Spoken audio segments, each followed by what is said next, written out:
Everybody has heard of growth hormone. How many of you knew that growth hormone doesn't do anything to the tissues directly? How many of you knew that? I guess not. Growth hormone is secreted by a gland in your brain. It's called the pituitary gland.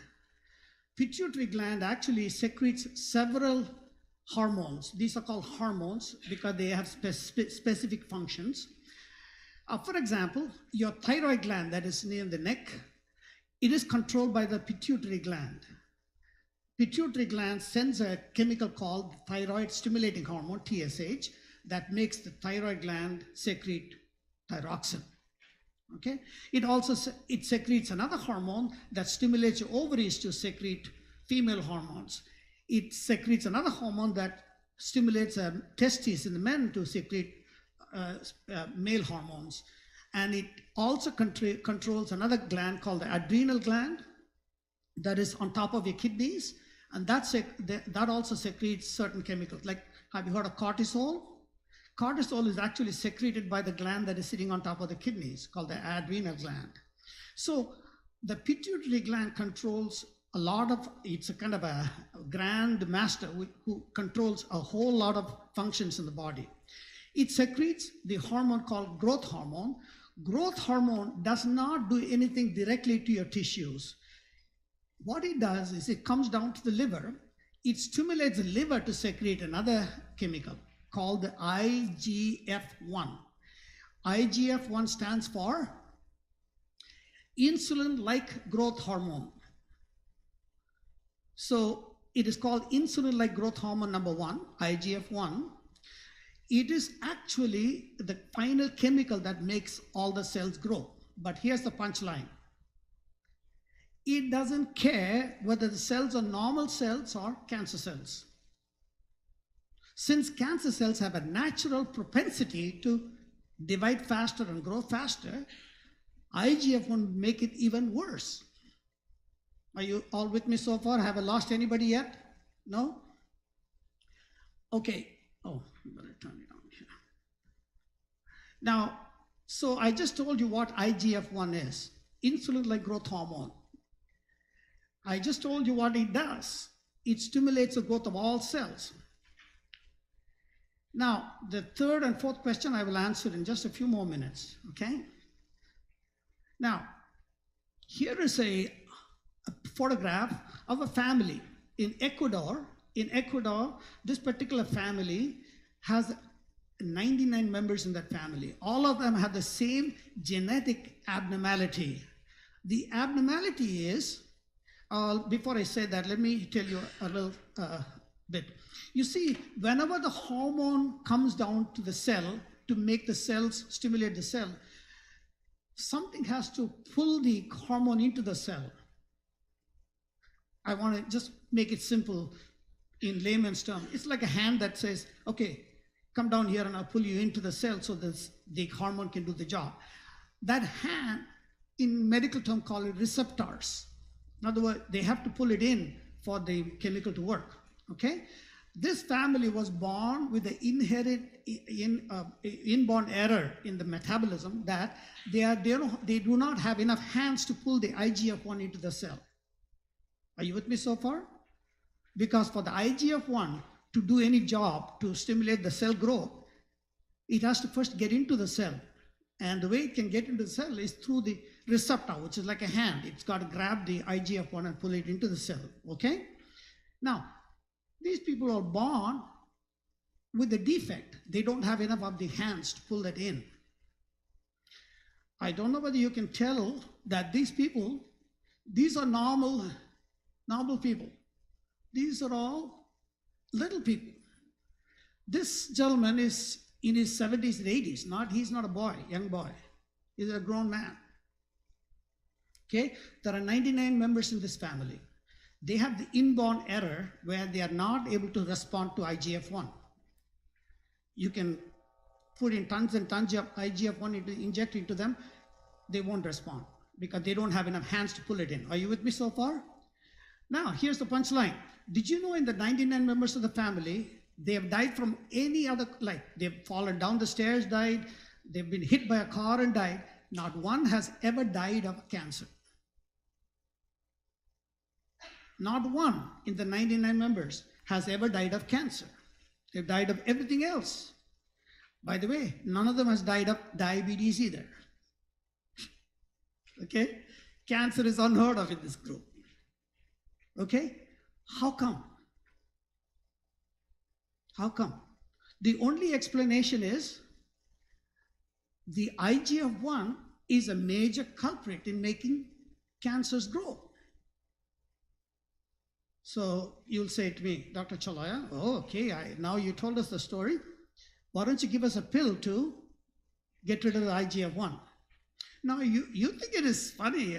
I'm telling you what happened. I had a dinner, business dinner with a gentleman in Alexandria, a very experienced internal medicine specialist. And he saw that I was eating mostly vegetables, vegan diet. So he was having a steak. So he asked me, how come? And I explained to him about the IGF-1 connection. And you know what he told me at the end of it? He said, Noah, you know what we got to do? Got to come up with a pill. So after I eat my steak, I can take that pill and it'll block the IGF-1. That's how modern, okay? Have you come across any pill? By the way, I'm a board certified cardiologist. I'm board certified in internal medicine. I'm board certified in general cardiology, interventional cardiology. I've done over 10,000 angiograms, and I still do pacemakers. I did 2 of them last week.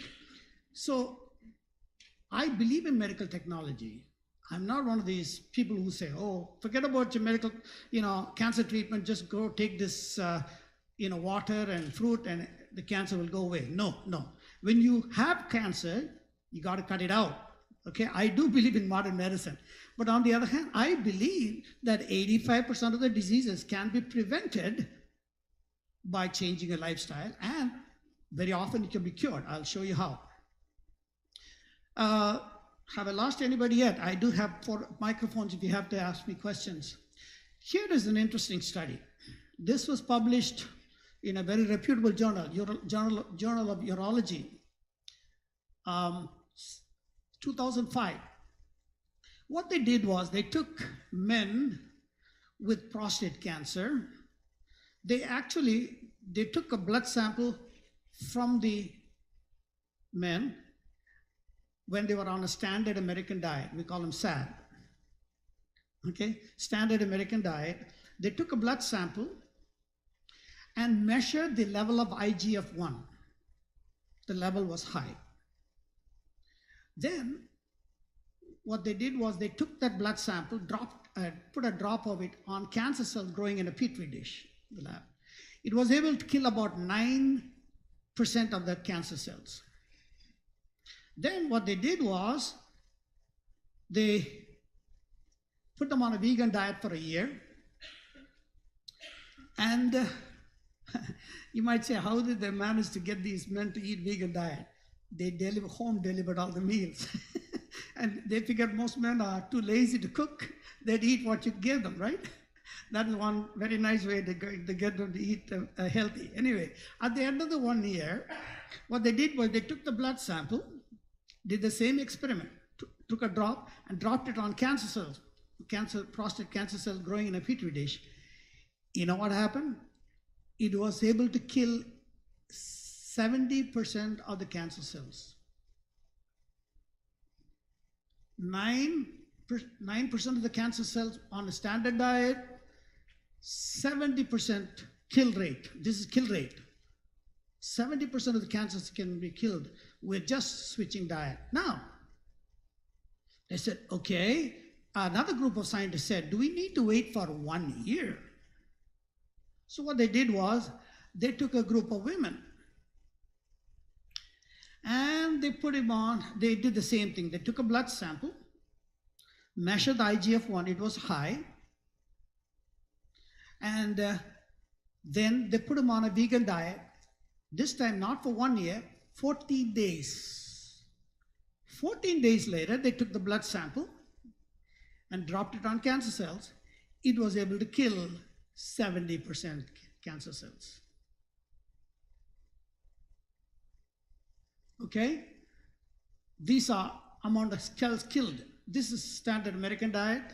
This is a kill rate. Okay, this is a different way of measuring it, but trust me, these are kill rate, much higher kill rate. Now, what they did also is, okay, after they did the experiment, they said, what if we took the blood sample, right, that was killing 70% of the cancer cells. They said, what if we added back the IGF-1 that was lacking? In other words, remember after vegan diet, the IGF-1 level went down. So what they said, what if we added back? They added back to the mixture and the kill rate dropped back to 9%. Now, we hear all kinds of crazy theories out there. Oh, don't worry about all this. This cancer is not due to diet. Well, listen, this is absolute proof. You have what they call epidemiological evidence. That means you have a family where they show that the IGF-1 level is low and they actually don't have any cancers. When the IGF level is high, they get more cancers. Now I showed you another experiment, 2 different experiments, where they showed that simply changing lifestyle can actually improve the cancer kill rate.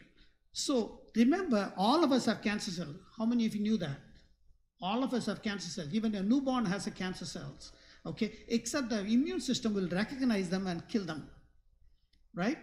Now, if your diet is only able to kill about 9% of the cancer cells, the immune system has a tough time doing the rest of the job, right? What if we help the immune system a bit by turning off the IGF-1? Let me show you what happens. Here, the third question I asked was, what are the foods that make the IGF-1 level go high? Here are they. Chicken, fish, dairy, eggs, pork, beef, lamb. Now, haven't you heard people say, don't eat red meat, eat chicken and fish? How many of you heard that story? Did you know that chicken and fish are the worst animal products in the world? Let me enumerate. Those of you who are non-believers. When I say non-believers, I mean what I'm talking about. Okay. How many of you knew that every piece of chicken that is sold in the supermarket has arsenic in it? How many of you knew that? Let me see your hands. My goodness, just only a couple of them.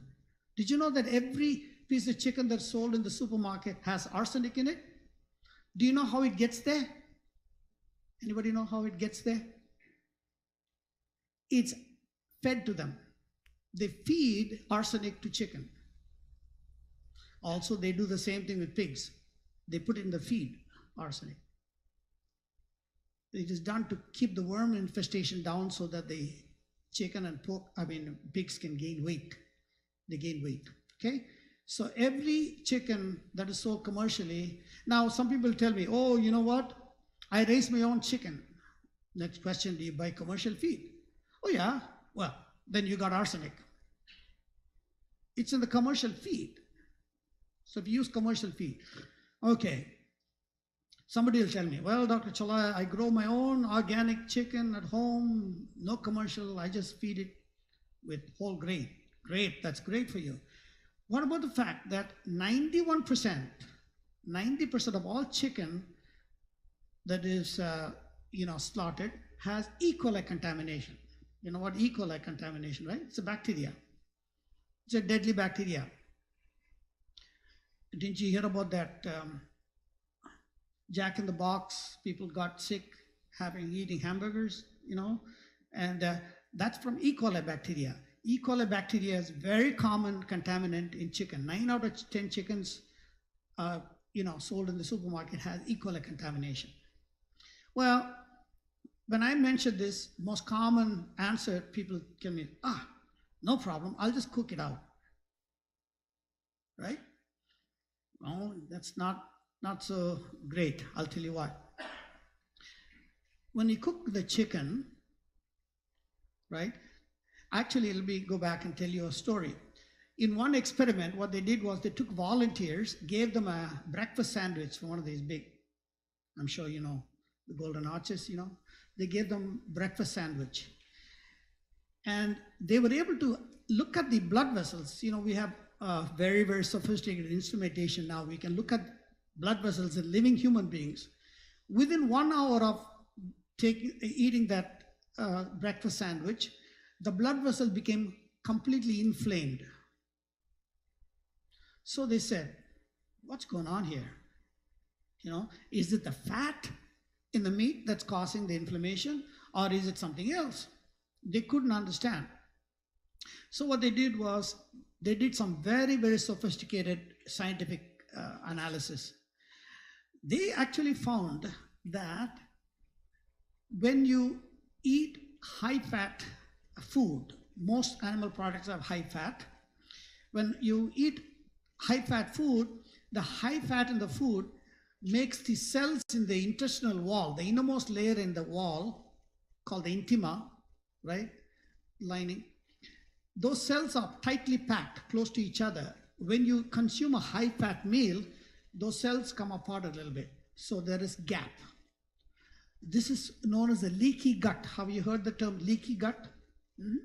So when there is leaky gut that is caused by high fat, what happens is they found more of the particulate matter can actually enter the bloodstream.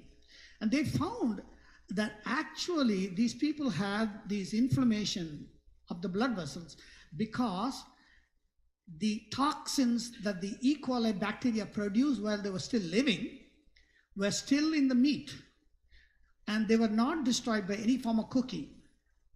It doesn't matter, boiling, braising, baking, it doesn't matter. They cannot be killed.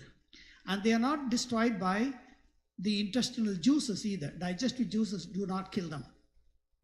They are not destroyed by the intestinal enzymes either. So they found that these toxins, they're called endotoxins, are actually entering into the bloodstream, and they cause the inflammation. Okay? Then what happened was the inflammation took about 6 hours to die down. When the inflammation died down 6 hours later, you know what happened? I mean, 4 to 6 hours later, you know what came, right? Double cheeseburgers with French fries and, right? Milkshake. They found the inflammation shot up again. Lasted for another 4 to 6 hours until supper time came, and came Kentucky Fried Chicken with mashed potatoes and gravy. And so these blood vessels are in a constant state of inflammation.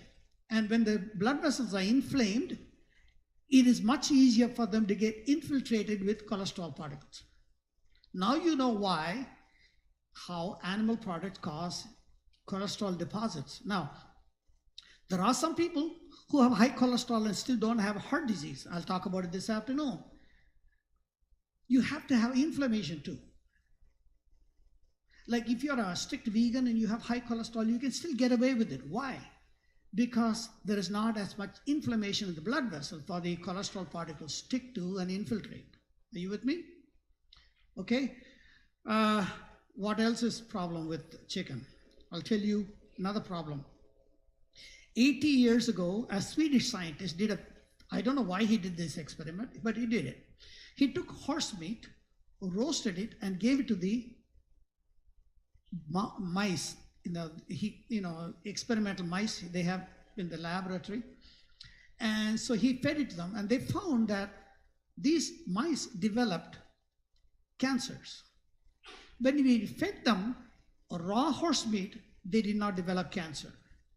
So 80 years ago, he simply said, something happens to the meat when you subject it to heat. That's all he could tell. In the last 20 years, other scientists have figured it out. There are about 20 different chemicals. Hi, nice to meet you. Welcome to the mini. Are formed when anytime any muscle is roasted or heated by any means. Boiling, braising, it doesn't matter what kind. As long as you apply heat, it causes these 20 different chemicals called heterocyclic amines. Every one of them is a cancer-producing chemical. Interestingly enough, they did a fascinating study in Long Island Hospital in New York City. These scientists wanted to know, you see, breast cancer is very high in women who consume animal products. So they want to know, is there a link between, heterocyclic amine? Is that the way it causes breast cancer? You see, the breast cancer starts in the milk ducts, called ductal carcinoma, okay? Most of the breast cancer start in the milk ducts. So they want to know if you could take a blood sample, a breast sample, tissue sample from the breast to see if there is any heterocyclic amine in the milk duct. But you see, there weren't a lot of women, volunteering to come in and say, take a piece of my breast tissue for testing, right? So these scientists said, there's got to be a way, there's got to be a way. Aha, they got an idea. He said, these women are coming in for breast reduction surgery, right? They approached them and said, hey, you're coming in for breast reduction surgery. Would you give us permission to take the tissue that we discard and analyze it? And they said, sure. So what they did was they took the breast tissue samples of the women who came for this breast reduction surgery, and then they put it under the microscope and looked for heterocyclic amine. Every one of the women who had been consuming standard American diet had heterocyclic amine in the milk ducts. Women who are vegans, zero. Does that tell you something? By the way, as a medical professional, I'm a little annoyed. I'm being facetious here. I'm a little annoyed. Why? They make such a big issue about breast cancer. Do you know that more women die from heart disease than the next 11 causes combined? I'm not saying ignore breast cancer. I'm saying we need to save women from heart disease. I'll talk about it this afternoon. But here's the deal. If heterocyclic amine is a major contributor to breast cancer, why not try to avoid heterocyclic amines?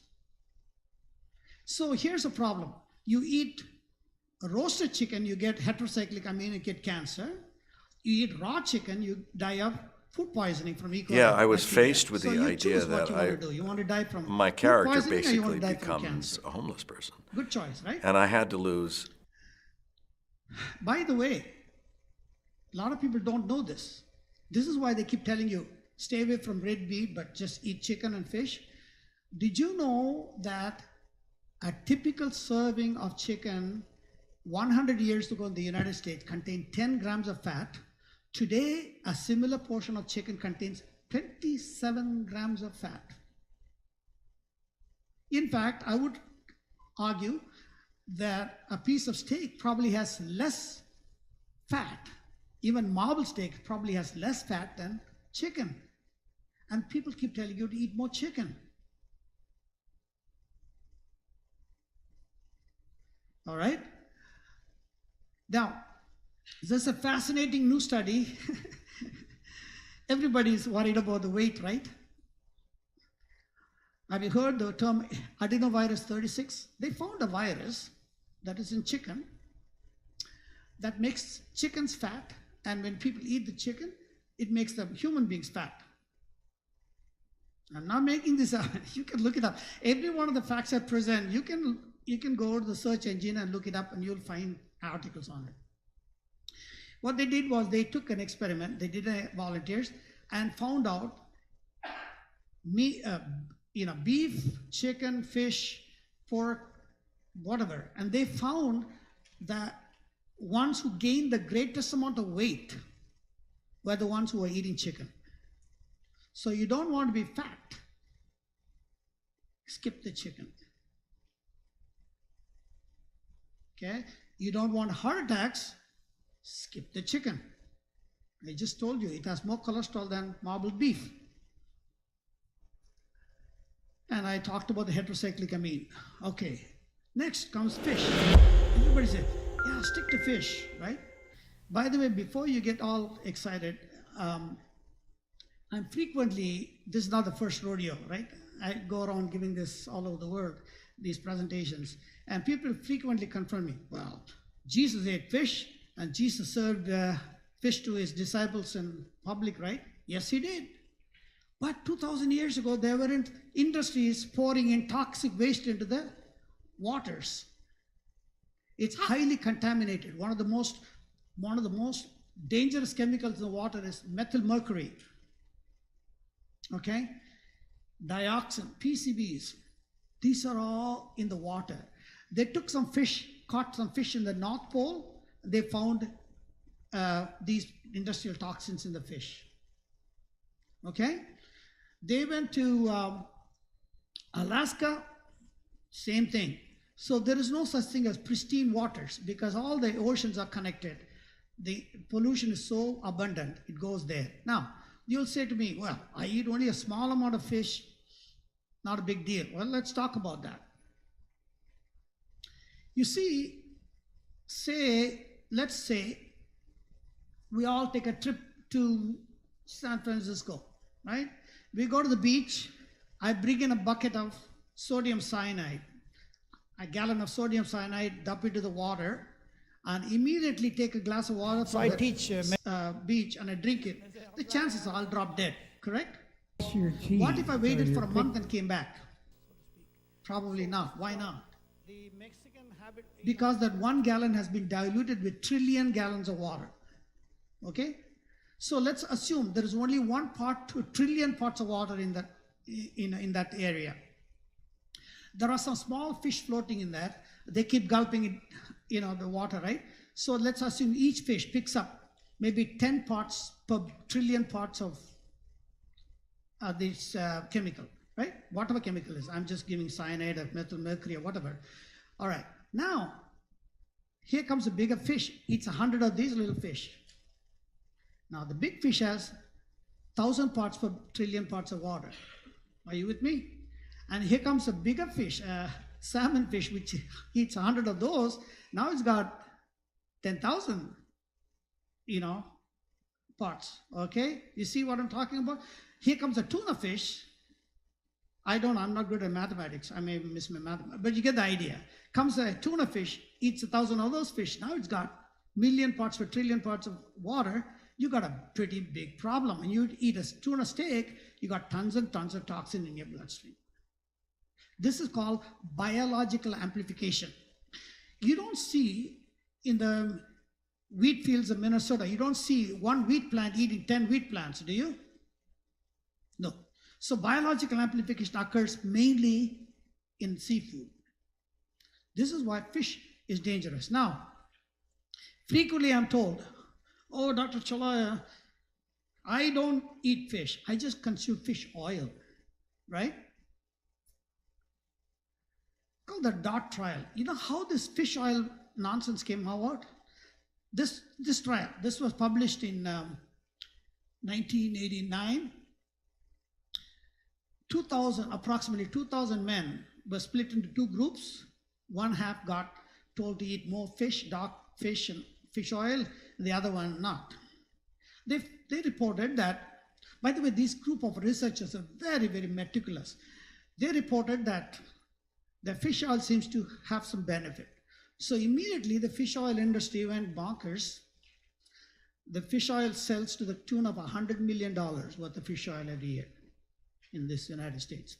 Worldwide. It's huge, huge. So here's what happened.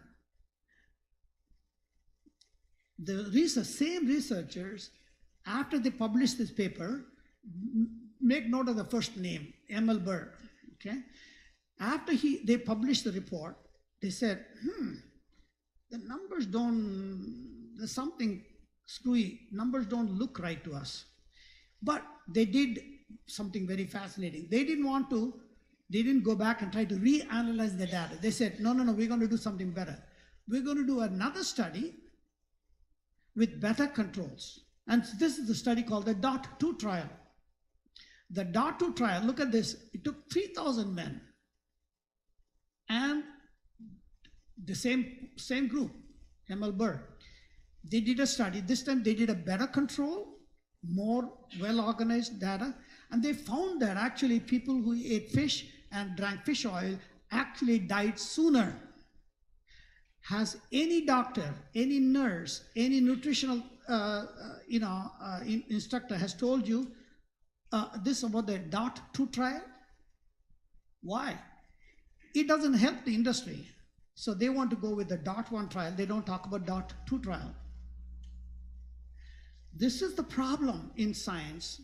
People don't tell you the whole story. They tell you what you want to hear. Because DOT2 trial can help them sell more fish oil. DOT2 trial will not. So fish oil is extremely dangerous. All right, eggs. Yes, hang on a second, please. I'll give you a microphone if you have a question.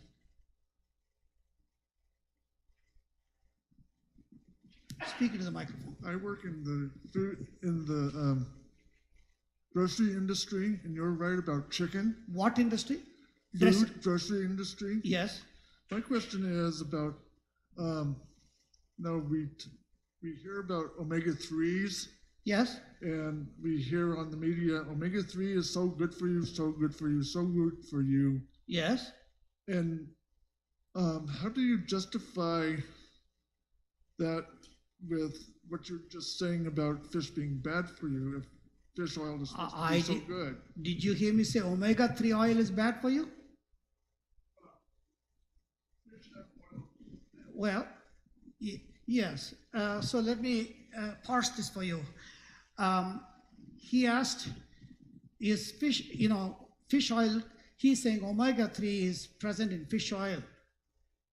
My question to you, is that the only way to get fish oil? Omega-3. There is a better way.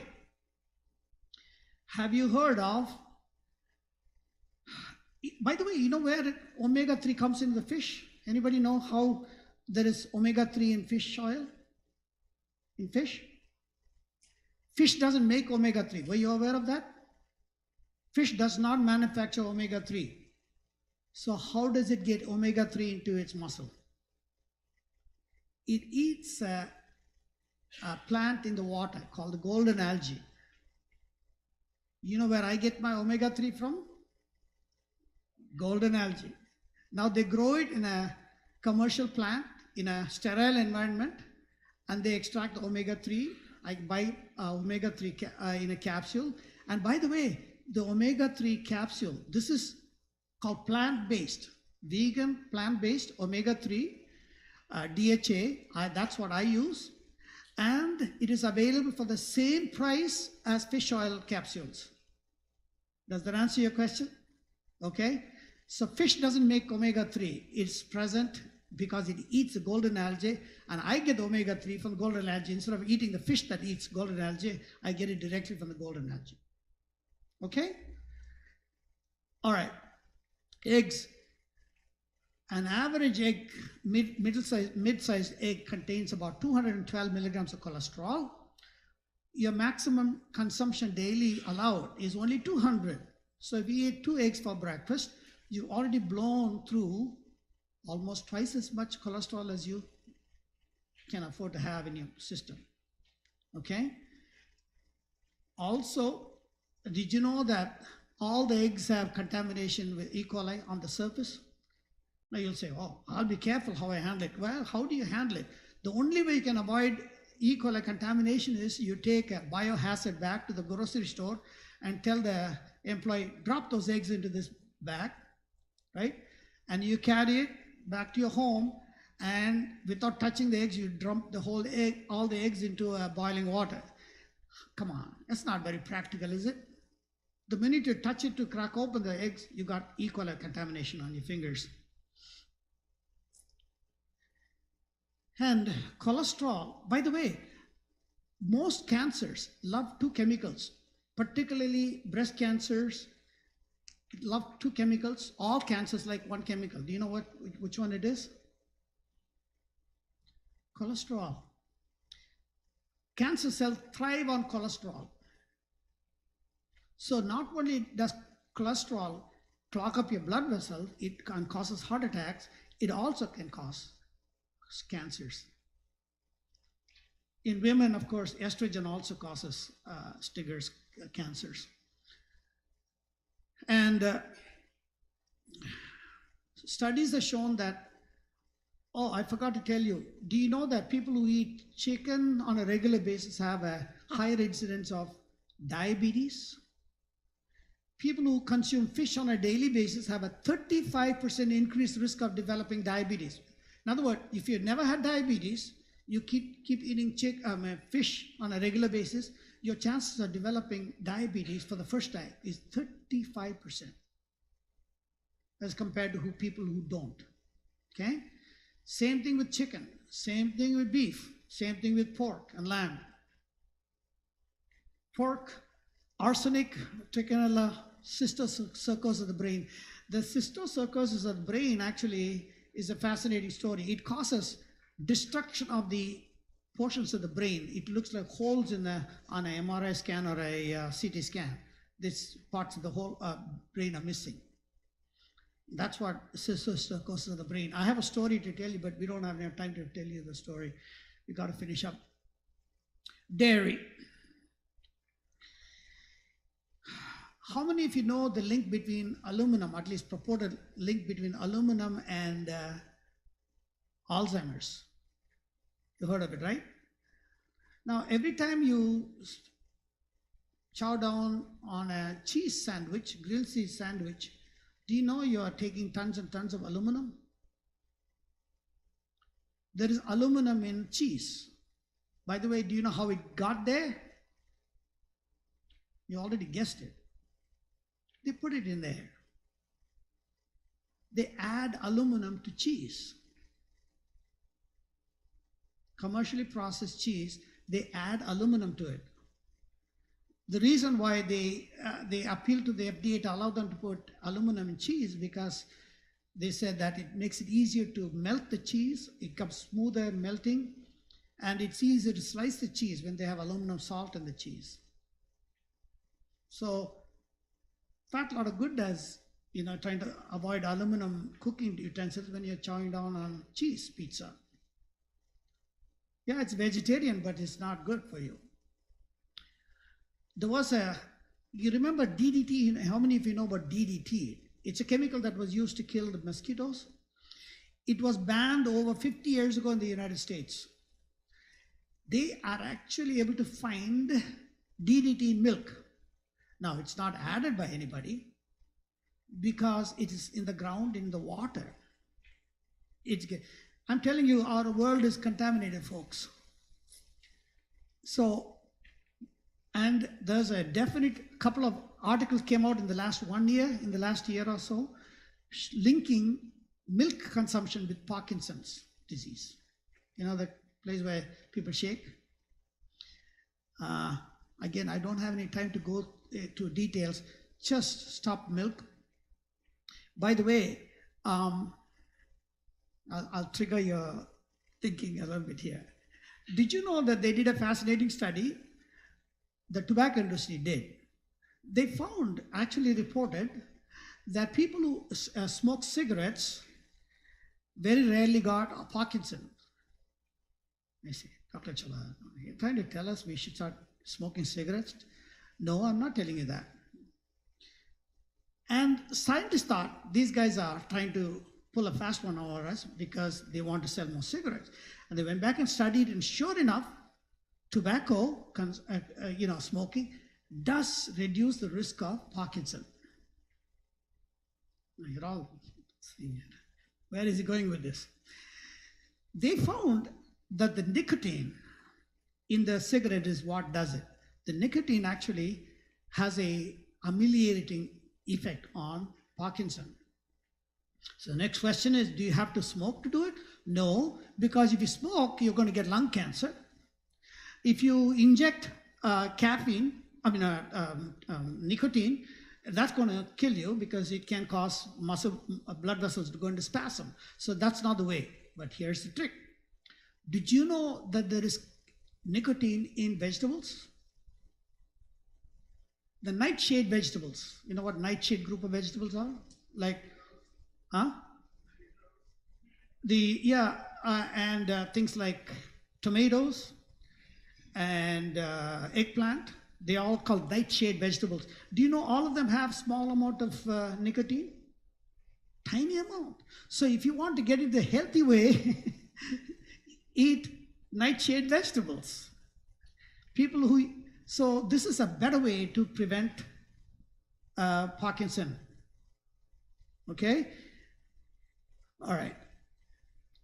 Now, so what do we do with? Well, you should limit yourself to greens, beans, and whole grains, and fruits and nuts. Now, people tell me, how do I get my protein? Right? Studies have shown that we are consuming too much protein. In fact, I had a friend in, you know why I'm from Grand Forks. There is a U.S. Department of Agriculture has a research center in Grand Forks. One of the doctors there is a good friend of mine. One day he came and told me, I was talking to him, and he said, I'm trying to devise a protein-free diet for an experiment, and he was having a tough time. You know why? Because you can't find food that contains, the only way you can survive on, like, you know, what is that breakfast cereal everybody eats? The colored one with lots of sugar. The kids love it. Fruit Loops. Unless you survive on Fruit Loops, and water, you will still get some protein. For example, did you know there is protein in rice? Rice contains protein. Do you know there's protein in broccoli? How many of you knew that? Protein contains broccoli contains protein. Bread has protein. Wheat product contains protein. We have too much protein in the US. All you need is take your weight in pounds and divide it by 4, and that's all. That many grams of protein is all you need. If you weigh 200 pounds, you need only 25 or 50 grams of protein. Somebody has a question. I need a volunteer. Can you carry this microphone to the back, please? No. I want you to. I've got 3 microphones if anybody else has questions, okay? Okay, so vegan diet is what I have a question about. How do you suggest that a person goes about supplementing the diet with vitamin B12 to make sure that there's no deficiency? Yes, that's an excellent question. Let me do it in a global fashion. There are only 3 supplements everybody needs. You don't need any other supplements. I'll come to it in a minute, but I'll explain to you right now. Only 3 supplements. One is vitamin B12. Everybody should take vitamin B12. You need only about 15 micrograms, but you can buy tablets or capsule with that. They all throw in about 1,000 micrograms, but no harm. By taking that much, you're not going to harm yourself. One is vitamin B12. Should take supplements, okay? Number 2, you must take vitamin D3 supplements. Studies have shown that D3 is important. And the third one we talked about, the omega-3 DHA. You must take a vegan source of DHA omega-3. Those are the 3 supplements you need. In fact, I'm going to come to that in a minute if you can hang on there. So you get beans have tons and tons of protein, okay? That's how I get my protein, beans. By the way, those of you who think beans is a problem with gas, don't worry about it. There are 3, I'll tell you an experiment they did. It does cause gas, I'm not denying that, but it's overemphasized, exaggerated. I'll tell you why. Fascinating experiment. They took a group of volunteers, they gave them 2 things. Half of them got things said, this has beans in it. The other one didn't have any beans in it. And sure enough, the people who ate the ones with beans in it complained of more gas. In fact, neither of the portion had any beans in it. Okay? When they thought they were eating beans, they got gas. I didn't say it doesn't cause gas. It does cause gas, but there are a couple of things. There is a very interesting, how many more minutes we have? Okay, I'll quickly go through this. The reason why you get gas out of beans is this. There is a sugar in the bean that you and I are not able to digest. So that sugar travels to the colon where the bacteria have the enzymes to digest it. So when they digest it, they release carbon dioxide, that's gas. Okay, how do you get around the problem? You soak the beans for 24 to 48 hours, change water every 24 hours. What happens is the beans start to sprout. You don't have to see visible sprouts. The fact that you soaked it in water for 48 hours, changing water every 24 hours, inside it starts sprouting. And you know what the first thing it uses, sprout? Uses that particular sugar that causes problem with us. So simply sprouting the beans can either double, in some cases, it multiplies the nutritional value tenfold and reduces the amount of gas, and that's not a problem. Third thing is you can actually, we notice that if you continuously eat beans on a regular basis after a few weeks, months, you don't have the gas problem, okay? Finally, if you're still bothered by it, you can add a tablespoon of baking soda when you're soaking the beans. That also helps. And finally, there is an Asian spice called asafoetida. It's not a very expensive spice. You only get it in Asian grocery store, probably Indian grocery store.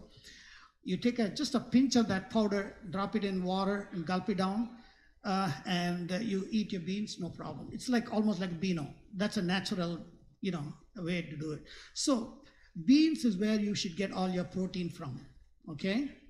So you stick to greens, beans, and whole grains. You will not have any problem with dietary deficiencies, and I will talk about it next. Kale, there is nothing that kale can't cure. I'm being facetious, but you know what I mean. I know it's bitter, but you can cook it. If you don't, you can cook it. That's a trick I use. I cook it with lentils, and then it masks the taste, and I can eat it. By the way, broccoli, note about broccoli. Make sure, if you buy fresh broccoli, make sure you chop it and let it sit in the fridge, or even a kitchen counter for an hour or two before you cook it. Then you'll be fine. Don't cook it and eat it immediately after you chop it up. I'm a busy person. So you have a question? I have a little trick. I buy frozen broccoli. Why? Because it's already pre-cut and sitting in the shelf. Now everybody's saying, why are you saying this to us? That is because, you see, broccoli has two chemicals. You remember on July 4th, kids walk around with these little glow sticks. When you buy it in the store, it doesn't glow. What do you have to do to make it glow? You have to crack it. What happens when you crack it? There are chemicals at two ends of the stick. They come together and then it forms a new chemical that glows. Are you with me? In the same manner, broccoli has two different chemicals. They are sitting in different cells.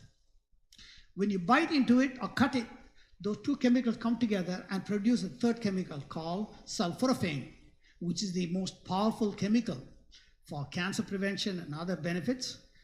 And if you immediately chopping a fresh broccoli and throw it in hot water, it doesn't have enough time for that to generate all that sulforaphane, okay?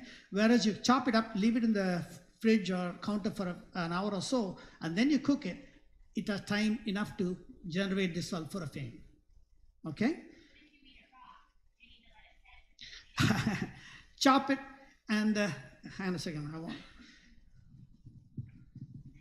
so everybody can hear your question. I said, what if you eat the broccoli raw? Do you need to cut it and let it sit and then eat it? Yes. Or chew very slowly. You just have to give it enough time to crush all the cells. All right. Another way to do is you make, chop it up and blend it in a blender. By the way, don't ever juice. Juicing is a bad idea. Making smoothies is okay. In other words, you're putting the whole vegetable in there. Vegetable smoothie, all right? And if you want to, make it more palatable, you put a couple of fruits in there, make a fruit smoothie, then fine. But fruit juices are a bad idea, okay? I don't have enough time to go into that. We need to finish up here. All right, now, cruciferous vegetables are the most potent ones. For example, Broccoli actually falls into the category. And then, of course, by the way, cauliflower. Okay. Now, the other thing is, another vegetable that I highly recommend are the purple cabbage.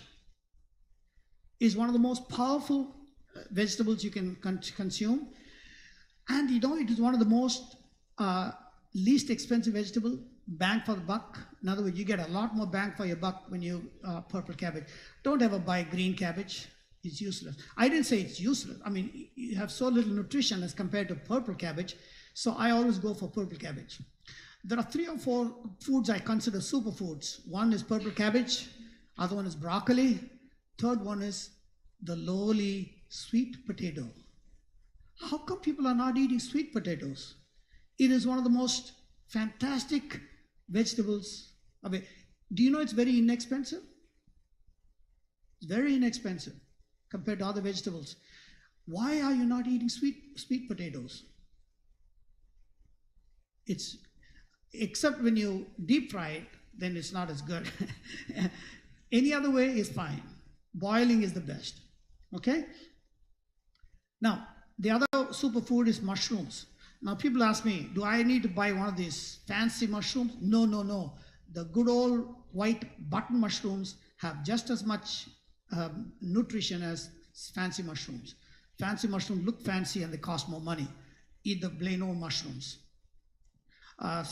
Can somebody take a microphone to the back, please? Yeah, I want to get, see, I'm also recording this so that I can use, can you give him a microphone, please? I'm also recording it for, by the way, that reminds me, it's broadcast, we are broadcasting all these. I do a weekly show called the Auto Health Show in Grand Forks. We have our own radio station, FM's radio station, 88.3 FM in Grand Forks, but it's a low power, you won't be able to hear it here. But we stream it online.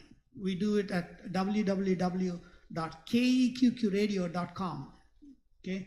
I also offer a monthly newsletter free of charge to anybody who wants it. All you have to do is this afternoon after lunch, you can take a piece of paper, one sheet of paper, and jot down your name.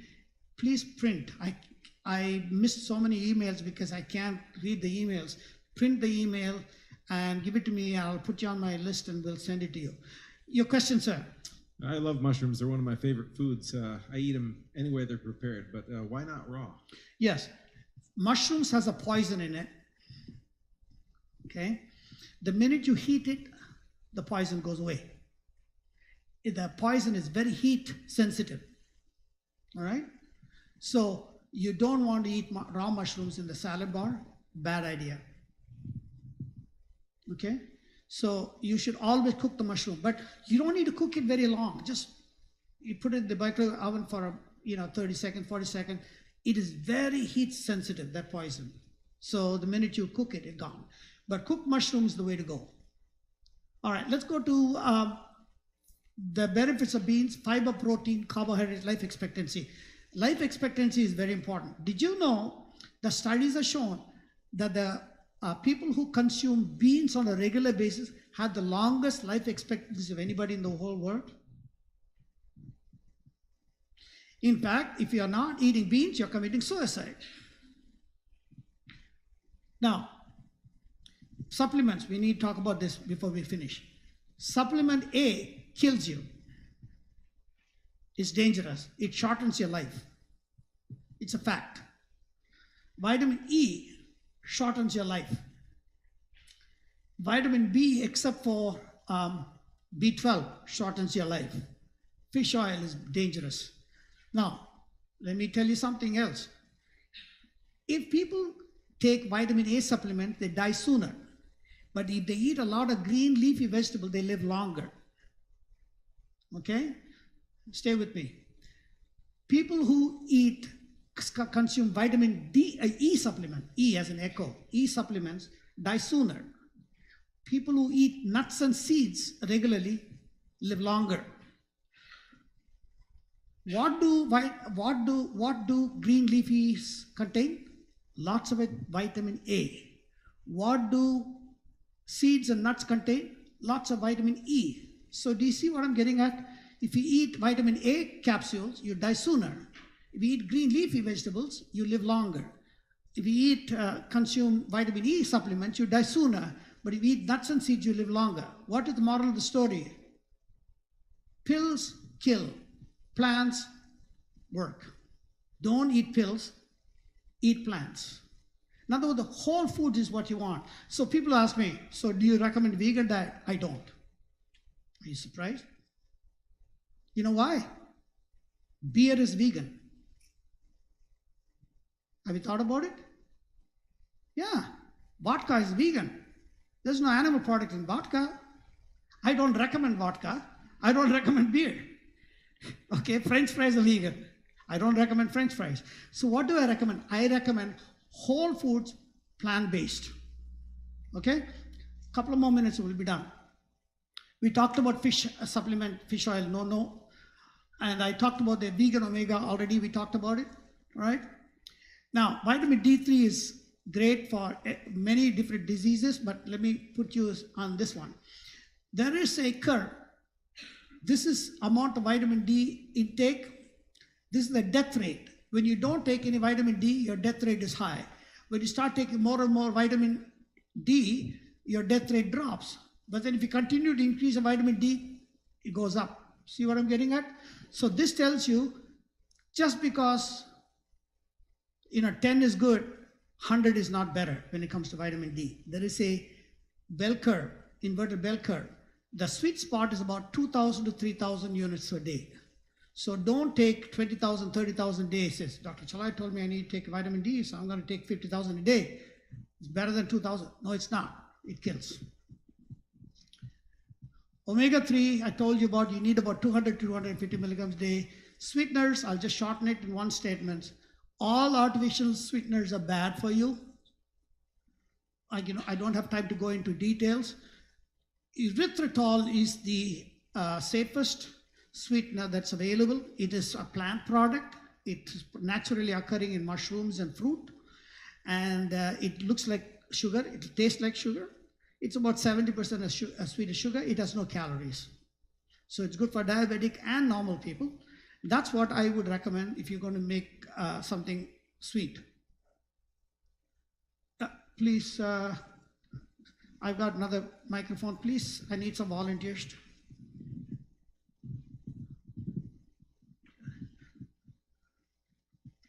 Yeah, go ahead. Yes, what about maple syrup? I'm sorry? What about maple syrup? Maple syrup is sugar. If you want to consume it in very small quantities, it's okay. But sugar is sugar. Sugar makes the blood vessel stiff. Blood vessel, just like I told you, the E. coli, the endotoxin make the blood vessel stiff. High-fat food makes the blood vessel stiff. Sugar also makes the blood vessel stiff. And what about honey? Same problem. You should eat honey in moderation. Okay? You had a question at the back. Could you comment on xylitol, please? Bad for you. I mean, I can give you a more detailed explanation, but xylitol is bad for you. Okay? In fact, you will see a similarity between the word xylitol and erythritol. Xylitol and erythritol belong to the same family called the sugar alcohol. By the way, when I say alcohol, it's not intoxicating. It's just a term that we use for organic compounds. They belong to the family of sugar alcohols. All of them will cause diarrhea except erythritol. That is why erythritol is safer. It doesn't cause diarrhea. All of them, xylitol, mannitol, those are all will cause diarrhea. She had a question. Okay. Yes? Yeah. Well, you have stevia up there. It says but daily limit. Yes, stevia is okay, but you cannot take more than 4 milligram per kilogram body weight. That's like roughly 2 milligram per pound of body weight. If you weigh 200 pounds, you cannot use more than 400 milligrams. Okay? So there is a limit. In small amounts, it's quite safe, but you cannot exceed the limit. All right. I don't think we have time to go through this. Oh, I think maybe I should go through this here. Can I have 5 more minutes? Okay. This is a fruit that grows in India. It is not the same as the gooseberry you get here. There's American gooseberry, there's Jamaican gooseberry. This is an Asian Indian gooseberry. It's the size of a cherry. It has a pit inside, and it doesn't taste like a regular fruit. It has a mixture of sour and bitter taste. Okay. As kids, we used to bite into it because when you bite into it, then you drink water. The water tastes sweet. All right. But here's the thing.